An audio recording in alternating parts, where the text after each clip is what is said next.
청주시가 원도심 개발을 본격 추진하고 있습니다. 체계적 개발을 위한 지구 단위 계획이 확정되는데 교통, 편의시설 등 각종 인프라를 제공할 수 있는 길이 열리게 됩니다. 청주의 한 학원 자습실에서 공부를 하던 초등학생이 갑자기 의식을 잃고 쓰러졌습니다. 이를 본 20대 남성과 주변 학생들이 힘을 합쳐 심폐소생술을 해 소중한 목숨을 건질 수 있었습니다. 과일값이 천정부지로 치솟고 있습니다. 올해는 과일 재배 면적마저 줄 것으로 보여 과일값이 더 오를 것으로 보입니다. 청주시가 혼자 생활하는 지역의 어르신들을 위해 24시간 공동 생활 경로당을 가동했습니다. 6년 전 첫 시행됐지만 코로나19로 장기간 멈춰섰다 4년 만에 다시 문을 열었습니다. 여러분 안녕하십니까. CJB 8시 뉴스 시작합니다. 청주시는 새해가 원도심 도시행정에서 가장 큰 변화를 맞게 되는 한 해가 될 전망입니다. 육거리에서 방아다리를 잇는 원도심 구간의 체계적 개발을 위한 이른바 지구 단위 계획이 확정되는데 원도심의 교통과 편의시설 등 각종 인프라를 제공할 수 있는 길이 열린다는 데 의미가 있습니다. 홍은표 기자입니다. 지난해 청주시는 원도심 개발을 막는 가장 큰 규제 가운데 하나였던 고도 제한을 사실상 폐지했습니다. 현재 사업이 진행 또는 계획 단계에 있는 남주 남문 가로주택 정비사업 구역을 포함해 고밀도 개발에 길이 열린 것입니다. 그런데 부작용으로 자칫 난개발이 진행될 수 있다는 우려가 생겼습니다. 교통, 주차시설 등 열악한 원도심 인프라를 어떻게 확충할 것인가도 고민으로 떠올랐습니다. 이 때문에 청주시가 꺼내든 카드는 지구 단위 개발 계획입니다. 성안길 옆으로 육거리 시장에서 방아다리까지 구간을 섬세하게 구획해 마치 택지 개발을 하듯 활용 용도를 구체적으로 정하는 작업입니다. 재개발이든 도시 개발이든 구역 안의 인프라 구축은 사업자가 부담하지만 그 밖을 연계하는 도로, 주차시설 등 공적 목적의 시설물은 청주시 재원으로 부담해서라도 원도심 활성화를 꾀하겠다는 것입니다.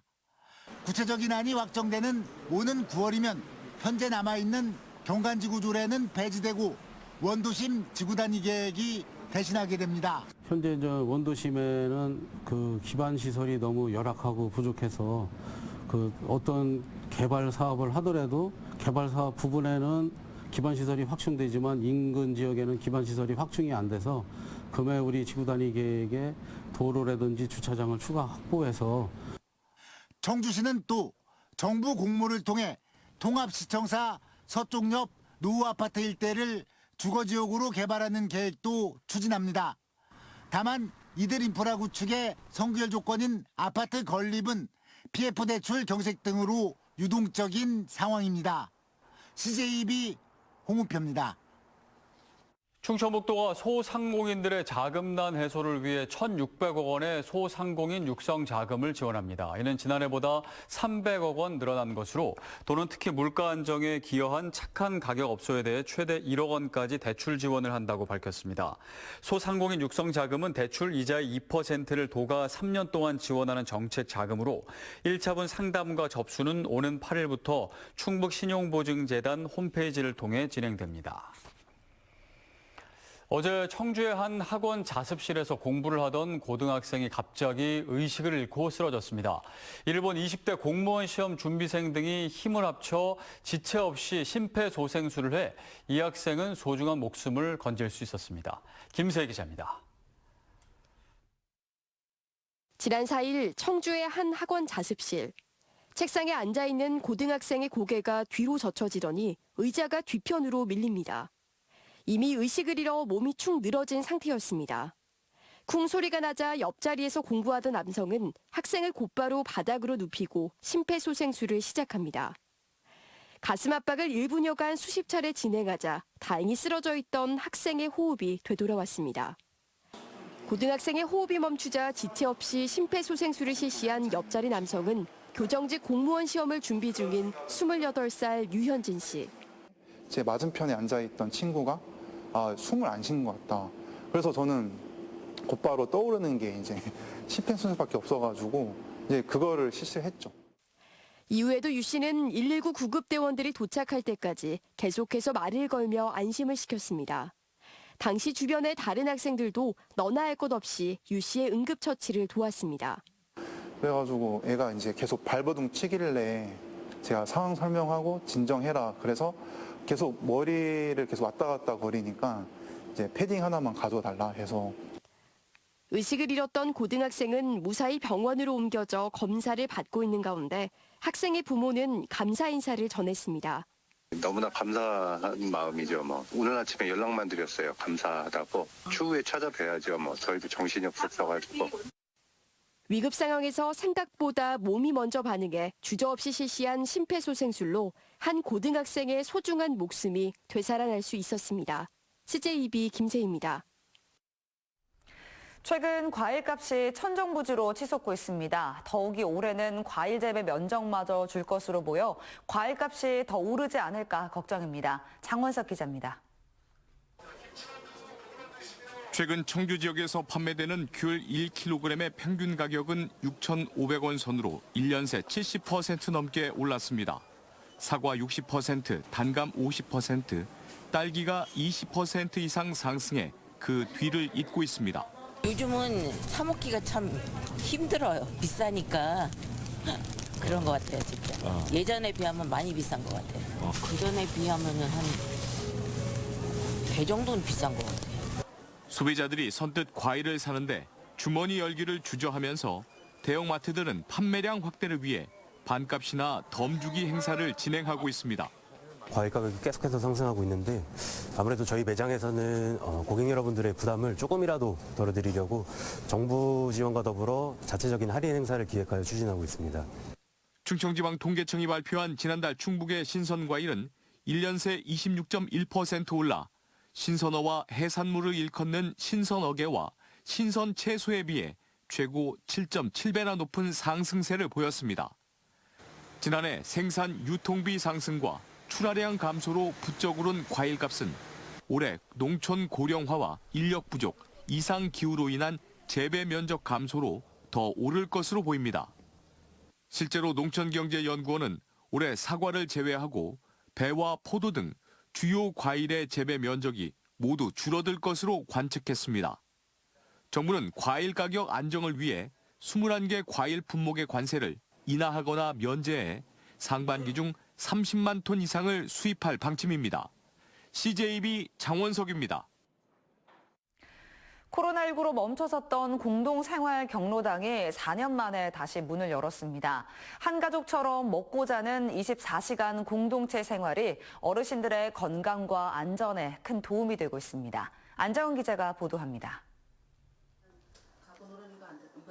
충주시 금가면에 있는 한 마을 경로당. 마을 어르신들이 흥겨운 노래에 맞춰 오자미 돌리기에 한창입니다. 다 같이 둘러앉아 악기도 연주하고 화투놀이에 집중하다 보면 시간 가는 줄 모릅니다. 집에서 평소에 하지 않는 일들을 여기 와서 새롭게 또 새로운 얼굴들하고 같이 할 수 있는 게 그것이 나 혼자만이 있을 때 할 수 없는 일들을 하게 되더라고요. 충주시가 혼자 생활하는 지역의 어르신들을 위해 24시간 공동생활 경로당을 가동했습니다. 어르신들의 건강한 생활을 위해 6년 전 첫 시행됐지만 코로나19로 장기간 멈춰섰다 4년 만에야 다시 문을 연 겁니다. 난방비 걱정 없이 집보다 따뜻하게 지내고 양질의 음식도 함께 나누다 보면 없던 입맛까지 돌아옵니다. 골고루 먹고 또 저 아주머니가 맛있다면 한 번 젓갈이 더 가요. 그러니까 아주 한 번도 끼니를 거르지를 않아요. 충주시는 고독사 예방과 결식 해소 등 노인복지 향상에 도움이 되는 만큼 공동생활 경로당을 더욱 확대할 계획입니다. 홀로 사는 노인들이 많이 늘어납니다. 그래서 이런 분들을 위해서 저희가 앞으로는 경로당, 기존 경로당을 이용해서 7, 8개 도시 늘려나갈 예정입니다. 24시간 온기를 채우는 공동생활 경로당이 이웃을 넘어 새로운 가족을 만들고 있습니다. CJB 안정은입니다. 충주댐 개통 3단계 광역 상수도 건설 사업이 예비 타당성 조사를 통과했습니다. 이 사업은 충북 중북부 지역에 하루 10만 7천 세제곱미터의 용수를 공급할 수 있는 광역 상수도 시설을 설치하는 것입니다. 예상 공급량을 일반 생활용수로 환산하면 약 30만 명이 사용할 수 있는 양입니다. 사업 기간은 올해부터 2030년까지로 4,104억 원이 투입됩니다.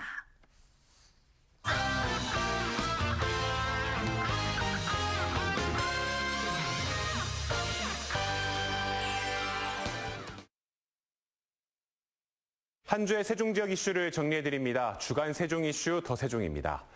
첫 번째 키워드는 광역철도 민자유치 검토와 KTX 세종역입니다. 최민호 세종시장이 2024년도 주요 업무 추진 계획을 발표한 자리에서 대전, 세종, 충북 광역철도의 민간 투자 방식을 검토하겠다고 밝혔습니다. 최 시장이 광역철도에 민간 투자를 공식적으로 언급한 것은 이번이 처음인데요. 민간 자본이 들어가면 예타 변제에 훨씬 빠른 속도로 추진할 수 있고 시의 재정 부담도 완화시킬 수 있다는 장점이 있다고도 설명했습니다. 그동안 대중교통혁신 추진당을 출범하고 시민의 입장에서 새롭게 교통체계를 바꾸기 위한 준비를 착실히 해왔습니다. 대전, 세종, 충북, 광역철도의 경우에는 민간 투자 방식까지 폭넓게 검토해서 사업을 속도감 있게 추진할 수 있도록 국토부 등 관계기관과 협력을 강화해 나가겠으며 여기에 KTX 세종역 설치 추진 의사를 다시 한번 확실히 했는데요.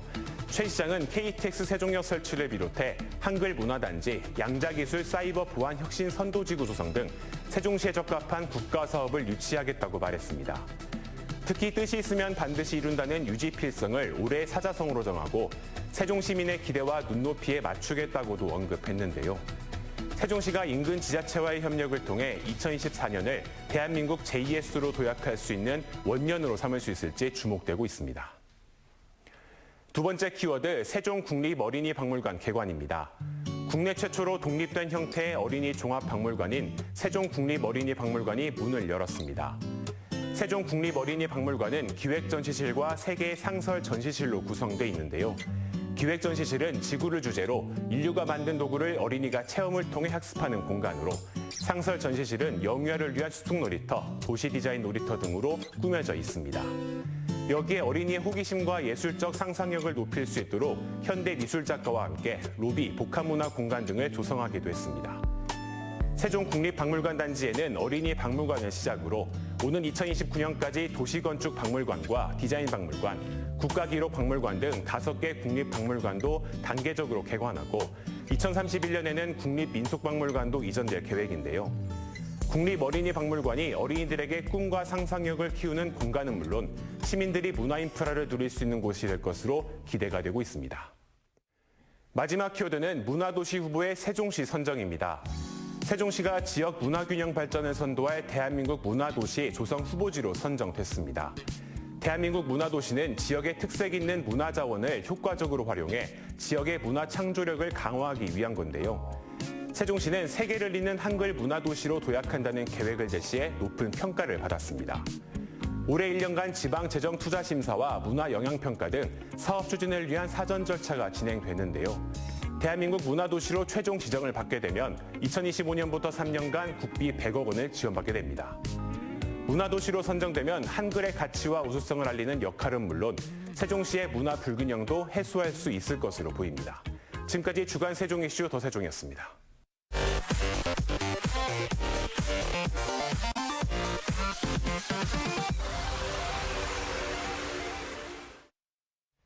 청주공항의 민간 전용 활주로 증설 건의안이 전국시도의회 운영위원장 협의회에서 원안 가결되며 탄력을 받게 됐습니다. 이에 따라 건의안은 전국시도의장협의회의 안건으로 상정되며 이를 통과할 경우 국회와 국토부에 전달될 예정입니다. 건의안에는 청주공항의 활주로 연장과 개선, 제17 전투비행단의 F-35A 스텔스기 전면 재배치 검토 등의 내용이 포함되어 있습니다.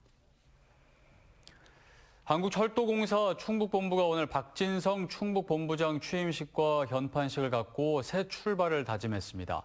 박진성 초대 충북본부장은 취임사에서 KTX 20주년인 올해 지역사회와 동반 성장하는 충북본부로 자리매김하겠다고 다짐했습니다.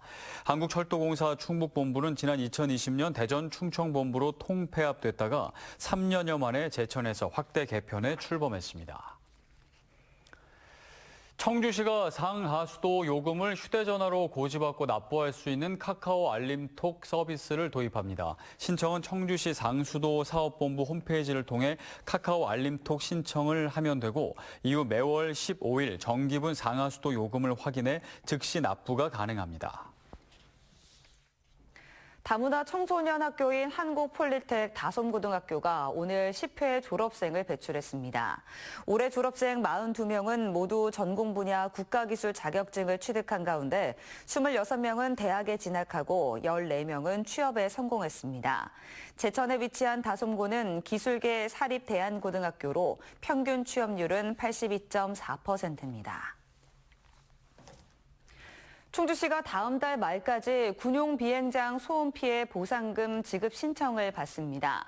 보상 기간은 2023년 1년으로 소음 대책 지역인 중앙탄면과 금가면, 동량면, 엄정면, 소태면, 대소원면, 목행동, 칠금금릉동, 달천동에 거주한 사실이 있는 주민과 외국인이 신청할 수 있습니다. 2020년에서 22년 사이 피해 보상금을 신청하지 않았던 주민도 신청 대상이며 보상금은 지난해와 동일합니다. 증평군의 인구와 출생아 수 증가율이 도내에서 가장 높은 것으로 나타났습니다. 지난해 12월 기준 행정안전부 주민등록 인구 통계상에 나와 있는 증평군 인구는 37,484명으로 전년도 같은 기간과 비교해 222명 많았고 출생아 수도 지난해 같은 기간보다 34.8% 증가했습니다. 증평을 포함해 제천과 단양, 충주와 청주의 출생아 수는 늘어난 것으로 나타났으며 나머지 시군은 모두 감소했습니다. 오늘 오후 2시 20분쯤 영동군 영동읍의 한 원룸에서 불이 나 10여 분 만에 꺼졌습니다. 이 불로 20여 명이 긴급 대피하는 소동이 빚어졌지만 다행히 인명피해는 발생하지 않았습니다. 경찰과 소방당국은 외부에 쌓아둔 생활용품에서 불이 시작된 것으로 보고 정확한 화재 원인을 조사하고 있습니다. 이상으로 CJB 8시 뉴스를 모두 마칩니다. 시청해주신 여러분 고맙습니다.